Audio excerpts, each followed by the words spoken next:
Two Chairs No Waiting, episode number 828, Needles and Pins.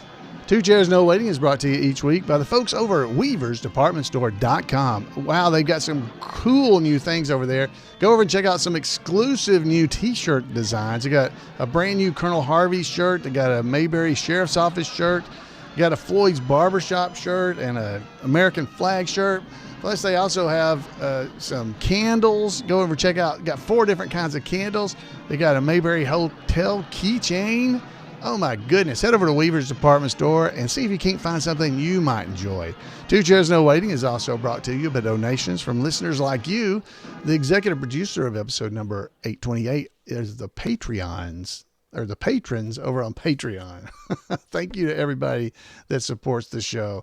Thank you for just being here. I really do appreciate that. I'm Allan Newsome, the host of Two Chairs No Waiting. I have been doing Floyd the Barber since the early 90s at Mayberry events, and I've been talking about the Andy Griffith Show from here on the podcast since 2008. Plus running the imayberry.com websites and all that kind of stuff. Well, that's a little about who I am. It's great that you're here with me. Main thing you need to know is I'm just a big fan, just like you. Well, last week we had I guess it was a written in. Somebody called or made a comment over on YouTube talking about this particular topic for this week's needles and pins. And I read it last week, but let me read it again. This is from Grace. She said, "Hi, Allan. Good show." And she's talking about the episode number 824, Barney Gets His Man. Talking about the Ambassador magazine. Well, the Ambassador magazine is a newsletter, a little magazine that's put out. It's not a newsletter. It's really a little magazine. It's put out by our friend Randy Turner from here on the podcast. If you listen from years ago, a few years ago, he was a regular contributor, and he's still a guest contributor from time to time.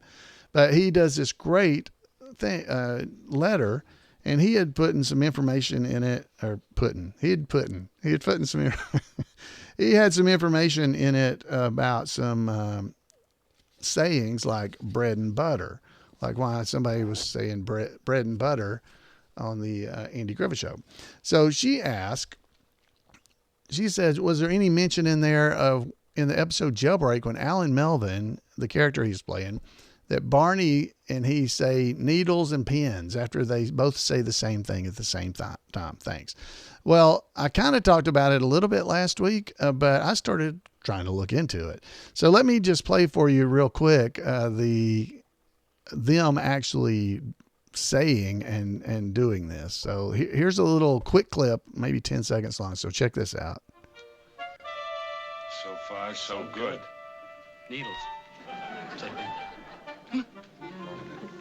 Pins. Get your partner now. So that's it. Needles. So they both said the same thing at the same time. And Barney goes, needles. And he holds his hand up with his pinky sticking up and goes, needles. And he goes, say pins. Say pins. And so the other guy takes his pinky finger and wraps around Barney and says needles, pins, needles and pins. So the question was, where did that come from? Well, originally what I'd said last week, I was talking about an old proverb that I was able to run across. It's from England, and it actually talks about needles and pins, needles and pins. When you get married, your troubles begins. Trouble begins when you get married, your trouble begins. Now it was from The Real Mother Goose is where that actually comes from. It's a book from 1916, and there's illustrations that go with it and everything. So it was a English language proverb, a nursery rhyme that's been around for a long time. It goes all the way back to a book called The Nursery Rhymes of England from 1842. So it's been written down for years. But that didn't seem to fit with what we were talking about. This was about a jinx, right? When I was growing up, the way we did it, if you said the same things, you'd both go, jinx, I touched blue before you, so my wish will come true is the last of that, but nobody ever said that. But I touched blue before you. That way you're not jinxed and, they're okay. That's what we did. Well, that was basically what Barney was doing there in the thing on the episode Jailbreak with Allan Melvin's character, who was Malloy in that episode. So that's what they were doing to try to not get jinxed or to make good luck or to not have bad luck. So I started trying to look up the information, and I did find a website where a lady named Granny Sal, she grew up in Western North Carolina, and she was talking about the customary saying for two people saying the same words at the same time was, she says, pins, needles. What comes down the chimney? Smoke. Evidently, those are the things you responded. So if you said pins, the other person said needles. That was to keep from having a jinx. If you said something at the same time. Or you might say, what comes down the chimney? Smoke. And that was a reply, evidently, in Western North Carolina. And then there were several others. This one, they did say, first one touches blue, wish comes true. First one touches white, it will come true before night. I'd never heard that part, but that was another jinx related thing. These are all good to know in case you run into Henry Bennett, just so you guys know. This is caution. It's caution that I'm giving you this information so you can use it in your daily life. And she said most of the times these words were said, they linked pinky fingers. That's what Granny Sal said. It's a website that I found online. I was like, oh, okay, this is really close. Well, then I ran across in a reference book that I have. It's called Inside Mayberry. It was written back in 1994 by Dan Harrison and Bill Habeeb. This book's been out of print for years, and I have used it a lot to find information. It's not always 100% correct, but it gets me on the right trail. Well, on page 166, let me read this to you. It says, although Andy Griffith was brought up in rural surroundings, nobody has claimed that the Andy Griffith Show was autobiographical in any great degree. Yet the show did try to be authentic. So it steeped its characters in actual traditions and folklore of the South. One of the resources drawn on by the writers was a 6-volume work, which I found it was 7 volumes, entitled North Carolina Folklore, a collection of popular beliefs and superstitions published by Duke University Press. According to Bill Ellison, he said, this is a quote, Aaron Rubin showed them to me. You could look through these and get all kinds of ideas, oddities, particularities in speech. Aaron had them all. So Aaron Rubin had all of these books that were called North Carolina Folklore, a collection of popular beliefs and superstitions. That was the name of the books. And Aaron had them all. One example, this is written in the book, one example that was taken directly from North Carolina Folklore can be seen in episode 50. It's from season 2, episode number 18. The Jailbreak episode, the one we just heard. Barney sneaks into the cell with Clarence Doc Malloy, played by Allan Melvin, trying to convince Malloy that he's a hardened criminal. This is what was going on in that scene. Barney fakes Jailbreak as part of the plan to catch Malloy's partner and recover stolen money. As they step out of the jail cell, Malloy and Barney simultaneously say the phrase, so far so good.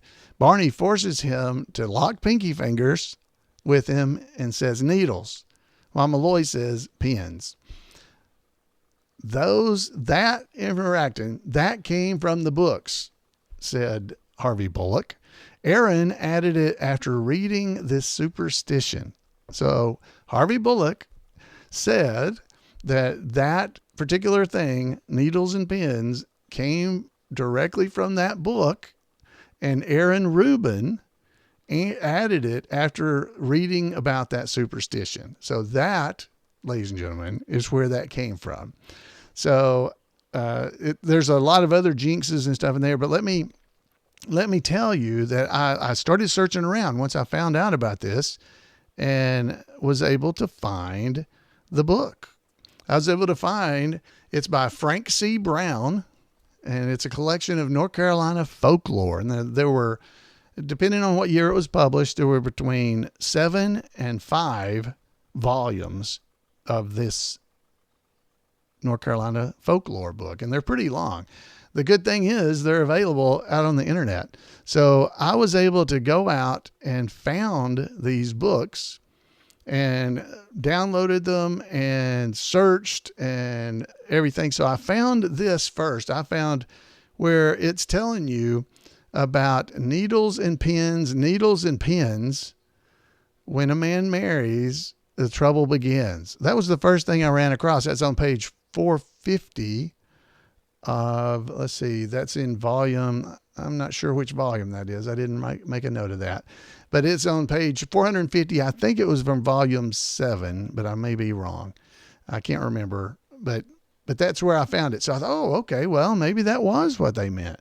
But then I began to look around further, and the more I looked around, the better it seemed to be, because I ran into the actual story. So from volume, I thought I wrote these down. I guess maybe I didn't. Yeah, from volume 7, page 72, I believe is where this came from. I didn't write volume 6, page 72. And this was from, I think, the 1954 version of this book. It says, when two people speak the same word at the same time, they should hook little fingers together and each make a wish, repeating pins and needles, and the wish will come true, is what it says. So it basically even gives complete directions. When two people say something at the same time, they should, without saying anything, hook little fingers and silently wish something. So they wish it. And the first person says needles, and the second person says pins. And then there's more stuff it says it could say, which I don't really understand. It says first person says something about an author, and the second person says another author. And then they both at the same time should say, cut this into our wish will come true. I don't really know what that means. Maybe it's their names. Maybe they say their own names. Anyway, that is in this book. So that's exactly where this came from. This needles and pins, it came directly from this book. I was like, oh my gosh, this is so cool. So I started looking around because, we watch a lot of Andy Griffiths, right? So I was trying to find out what other things might have been in that book. And guys, it takes a lot of searching, so I haven't found everything, I'm sure. But I did find this. I found this on page 406 of volume 6, the same volume. There's a thing in there that says, if you lay a chip under a dog's head when he's dreaming, then place it under your head when you go to bed, you will dream the same thing of which the dog was dreaming. I didn't know that. Remember Barney talking about that? Now, he was specific and said, if you put a willow chip under a dog's head, he said that. So, but it was a chip. It just says a chip in here. Maybe newer versions, it said willow chip, but I found this and I was like, oh my goodness, this is so cool. Just so you know, it also tells you if you put a silk handkerchief over a sleeping dog's eyes and take it off before he wakes up, you'll dream about the same thing he's dreaming about. So you could also do it that way. Just letting you know. And there was another somewhere in here that was telling you if you put your hat on the dog and then took it off, you would get the same dream too. So there was multiple ways of getting the same dream your dog was dreaming. Anyway, I just thought this was so fun because I had never heard this, and I never knew the actual source. So now we know the source for some of these things. I looked really hard for a rider wearing black riding a white horse. I couldn't find that one. Doesn't mean it's not in there, but I haven't found it yet. But I did find this from the Darlings from the Mountain Divorce, or Divorce Mountain Style. Divorce Mountain Style. I did find this. It's talking about, well, no, that's not when it was. It was when Dud came back. It's when Dud came back from the military. Or no, it was a Divorce Mountain Style because it was when Barney was riding the white horse. It was when that one. So it tells you, first off, on page 111 of volume 6, it's in that same volume. So they must have used volume 6 a lot. But it tells you if you carry a Buckeye in your pocket, you'll not have disease. And it also tells you if you carry a Buckeye in your right pants pocket, it's good for general aches. So you remember, they told Andy to put a Buckeye in his pocket. It's good for a sore foot. Well, in this case, this is just saying for general aches. So it would work for a sore foot too, right? But that's what Charlene told Andy when he was acting like he had a hurt foot. You know, he's sitting down because he was trying to get Barney to ride by on the white horse to have the omen of the white horse. And so that's where this came from. Carry a Buckeye in your right pants pocket for general aches. So that's why your foot wouldn't get sore. So there you go, guys. I was so happy when I was running across this. That again, it's from the book North Carolina Folklore, and you can go out if you go out searching. If you go to internet to the archives.org, you can find them. If you search for the author Frank C. Brown, you'll probably find it easiest that way. But you can go and find it yourself and download. There's a lot of them. There's a lot of them, and they're PDF files. So it's I don't know that they're like a textbook. So I don't know if they would be fun to read, but it might be fun looking for Andy Griffith Show references in these wonderful volumes. So there you go. I hope you enjoyed that. I enjoyed finding out about it. I've been very ecstatic going through. This is where this information came from. I always wondered. I looked and tried to find about the Jinx and Buzz Fluhart. Of course, that's not in there. At least not what I've been able to find so far. And I'm trying to think of other possible jinxes and things. I did find about a man with a red head. I didn't find that if you rub them, it's good luck. Because remember when Henry Bennett was there, Barney was trying to find a man with red hair to rub, and he kept rubbing Opie's head because the boy will do if no man's available. But I couldn't find that in there. But I did find that if you have a redheaded man come to your house, if he's the first person to walk through your door at the beginning of the new year, you'll have a great new year. I'd never heard that before. So there you go. And you could have a boy as well, but it was really a man, redheaded man. It would be good luck. All of these are in that book, and so much fun. So I'm wanting to look up some other things, like in the Jinx episode, it was said that it was bad luck to look over the shoulder of a man playing checkers. Well, we remember watching that episode, right? And of course, the book that Barney said he had was not this book. He said he had a book that was his grandmother's book called Signs, Omens, and Portents.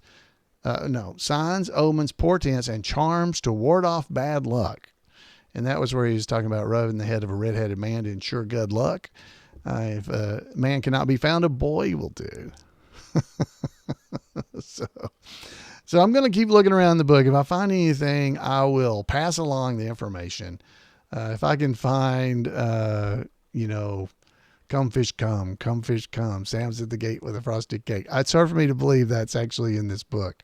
Or maybe the crossing your right arm over and grab your left earlobe and saying winkum, blinkum, nautimus rex, protect us all from the man with the X. I don't know. Maybe that'll be there. And I'm almost sure Buzz Fluhart's scientific fact about there are atmospheric rays that control bodily motions. And if a person containing negative gets between you and those rays, that person creates a static that jars any successful emotion into being an unsuccessful emotion, thus jinxing you. That could be the biggest crock of nothing I've ever heard, but it could be in the book. I don't know. So, guys, I hope you enjoy that. I hope you did. It's fun for me. I hope it's fun for you. I always have fun doing this kind of stuff. I got a couple of voicemails. Let's go and see if we can hear from them. And I think you're going to enjoy these. First up, we have one from Gary. Gary Page has got a nice voicemail. So, Gary, take it away. Hi, Alan Newsome. This is your old buddy, Gary Page. Haven't called in a long time. I'm also known as Johnny Paul Jason, or JPJ. I just had to share with our group a movie that I watched the other day called A Long, Long Trailer with Lucille Ball, Desi Arnaz. You've got to watch it. It's a great movie because it's got Walter Baldwin in it. all these Mayberry stars. Gladys Herchek, Arsenic and Old Lace. Herb Vigran, he's also the bookie barber. Of course, Howard McNair. Dorothy Newman, the wife of Otis. Frank Gershon, I'm going to get you for that. He's the guy that threatened Barney. Bless his heart, Stapy. And Norm Levitt. Norman played several parts. But this movie is very funny, beautiful color, 1953. I hope you get to watch it. Thanks so much, Allan, for all you do. I'm JPJ. I'll see you on the podcast. Stay blessed, and may God's richest and may God's best be yours. Thank you, Gary. Thanks for taking time to call in. And yeah, the long trailer is definitely something I think you'd enjoy. It's Lucy and Desi, there are a lot of people in there. I went back and looked it all up at IMDb, and there are 13 different people from the Andy Griffith Show that appear on that movie. Now, some of them are very bit parts on the Andy Griffith Show, so you wouldn't know. But Howard McNear, of course, that's Floyd the Barber. And you got the bookie barber, Herb Vigran, is in there. There's a fella named Monty O'Grady. Well, I didn't know who that was. So I looked it up. He was a patron at the restaurant that Andy and Peggy went to in that episode, but he was in the background, even uncredited. There were so many people. Peter Leeds, Norman Levitt, he was Wally. I'm gonna rock forward. That was him. Dorothy Newman, that's Otis's wife. Frank Gerstel, he was the guy in the very first episode, the manhunt, that was in the boat and had to swim back to shore. That's who he is. Walter Baldwin, of course, Floyd, the first Floyd. Anyway, there's 10 different people in this particular movie that were in some way on the 13 that were in some way on this show. The 13th one's name's Gus Bavona, and I could not find what he was. I believe he may have been part of the music department on the Andy Griffith Show. But he's in this movie, the long trailer. So thank you very much, Gary. It is a fun movie, and there's a lot of Mayberry people in it. And thanks for taking the time to let us know about it. So we had another voicemail that came in from Maria. So let's hear from her. Hey, Allan, it's Maria Tolera from Harrisburg, North Carolina. Got a question for you regarding the trivia questions in commercials in Mayberry.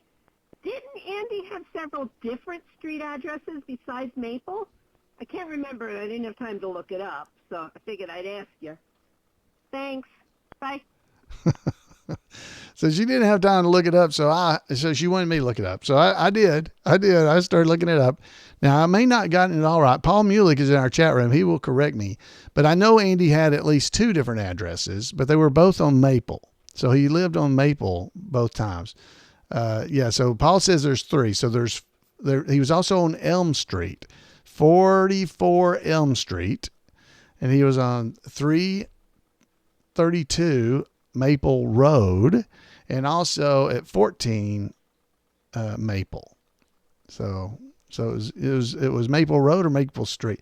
So yeah, he was on Maple, 14 Maple, 332 Maple Road, and 44 Elm Street, 43 Elm. Okay, that's where he lived. So Andy had lived in 3 different locations. It was the same house. So maybe they got new postal service and renumbered the roads. I don't know. He never moved. He always lived in the same house, but they did give 3 different addresses. So there you go. There you go, Maria. Got your answer for you. But thanks to Paul. Thanks. And Paul's in our chat room.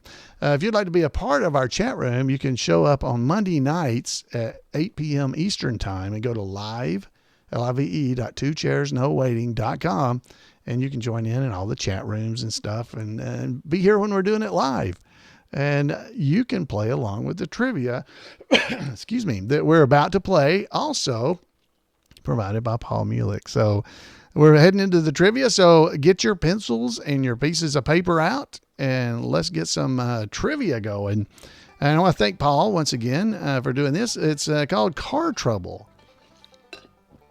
That's going to be our topic for the evening, car trouble. All right, so if you're ready, there's 10 points possible. And again, I want to thank Paul for taking the time to do these trivia questions. They're always fun for me. I haven't even read them. I just got them here. I haven't even read through them. I trust Paul. He is a trivia expert. So here we go. 10 points is what this is worth. There's 6 questions. Question number 1 is worth 2 points. Okay, it's worth 2 points. You got to get 2 parts of it. It's a reason. All right.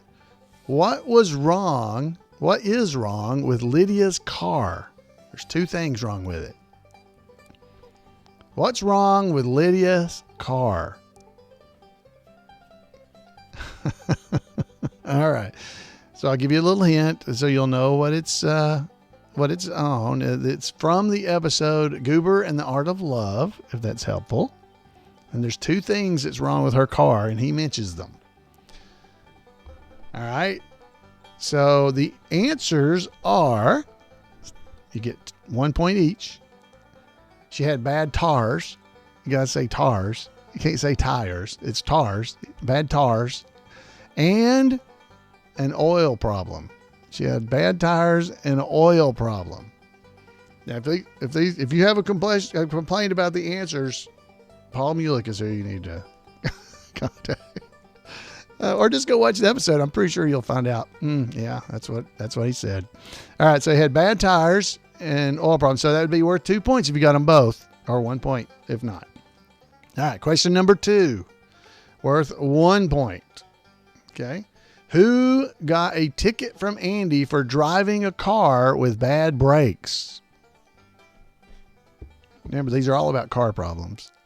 Who got a ticket from Andy for driving a car with bad brakes? Okay, now you can put it in. Our folks in our chat rooms are working on it. And let's see, they're trying over there. I'm watching them. So again, if you'd like to be a part of our chat room, head over to live.2chairsnowaiting.com and join in with all the folks. We got, 30, 40 people in here talking with each other. All right. So the hint would be, this is from the episode Gomer the House Guest. Gomer the House Guest. And Andy gave a ticket to who for driving with bad brakes? The answer is Willie Jack. Willie Jack is who it was. That's who got a ticket for driving with bad brakes. All right, that was worth 1 point. So you could have up to 3 already. Number three. What kind of car trouble did Barney and Floyd have when they went fishing together? Now, come on. You got to get this one. What kind of car trouble did Barney and Floyd have when they went fishing together? I told myself not to take the shortcut, but I wouldn't listen to myself. I wouldn't listen. All right. What kind of car trouble did they have? This is from the episode Convicts at Large. Yeah. They must be girl campers. All right. The answer is they ran out of gas. The chat room was getting that one. Good job to the chat room. I see many answers getting that one. They ran out of gas. I told myself not to take the shortcut. I wouldn't listen to myself. I wouldn't listen. All right. Number four for 1 point. Who had a car with a clogged fuel line? That ought to be pretty easy too. Who had a car with a clogged fuel line? Let's see. I'm just for me, I'm going to go back. I'm going to say I had one. I got 1 point there. I think I would have gotten number 2. I definitely got number 3, and I know this one. So, all right. I missed one so far, I think. How y'all doing? All right. Question number 4. Who had a clogged fuel line? And now this will help you a lot, so I don't really want to tell you. But the hint is from the episode Man in a Hurry, and the answer would have been Malcolm Tucker. Yep, sounds like a clogged fuel line. How can you tell? By the sound. Pucka, pucka, pucka. Shall we? That's what it was, wasn't it? And then sputter. Oh, I love it. All right, number 5. Now, this is the big one. This is a big one. This is a really big one because I And I didn't help you at all. All right, question number 4. What abnormal sounds do Gilly Walker's car... What abnormal sounds is Gilly Walker's car said to make? What abnormal sounds is Gilly Walker's car said to make? I don't know. I just made up some sounds there, so I wouldn't have got this. There's 4 points. You got to get all 4 because he says evidently had 4 sounds. The only one I would have got is one of them, so I could have gotten one. All right. So this is an episode. Goober takes a car apart. That's a hint. And what sounds is Gilly Walker's car said to make? All right. Folks in the chat room are saying, like a crying child. That's not one of them, just so you'll know. All right, here's the answers. The answers are, there's 4 answers. And it's chowee chowee, pucka pucka pucka, pading pading, and I heard it. It sounded like a sneeze. It was a sneeze. Turn it off, Goober. Turn it off. I'm going to sell this car. Oh, those are good. Great job, Paul. All right. That was worth 4 points. Did you get any points on that one? You get at least one? You get at least one, a sneeze. I got that one. That was the one I got that one. It sounded like a sneeze. Okay. Wow. Folks in our chat room are getting 3 of 4. Wow. Great job in the chat room. That's good. All right. Our final question, number 6, worth just 1 point. It's a total of 10, so you could have 9 right now. All right. What part did Jimmy Morgan remove from Mr. Carter's truck without permission? What part did Jimmy Morgan remove from Mr. Carter's truck without permission?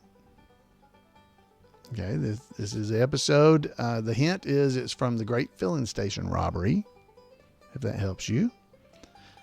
Okay. Folks in our chat room, they are getting it correct. I see both YouTube and the main chat room. They're getting it. Are you? Did you get it? So here's the answer. What part did Jimmy Morgan remove from Mr. Carter's truck without permission? The answer is the battery. The battery. So there you go. That was worth 10. That was worth a total of 10 points. That one was worth 1 for all those answers. So how did you do? Did you get, I think I got 6 or 5. I'll say 5. I probably got 5 points. I think I could have gotten 5. How did you do? I'm not that good at trivia. I have books. That's why I read the trivia. Thank you again to Paul Mulik for taking the time to put together that wonderful trivia. That was a lot of fun. I enjoyed it. Always fun to just ask those questions and think about the episode and enjoy the fun of the Andy Griffith Show. What a lot of fun that is. Well, folks, that is all I have for us tonight. I want to thank you for being here with me and for supporting this podcast, whether you give donations to me or buy at Weaver's or just show up. I really do appreciate it. And I hope you enjoy just spending a little bit of time going over a little probably more in-depth Andy Griffith Show conversation than just normal water cooler talk. But it's always a lot of fun. Thank you so much. According to Paul in the chat room, nobody got the fact that Lydia had all oil problems. So did you? Did you out there?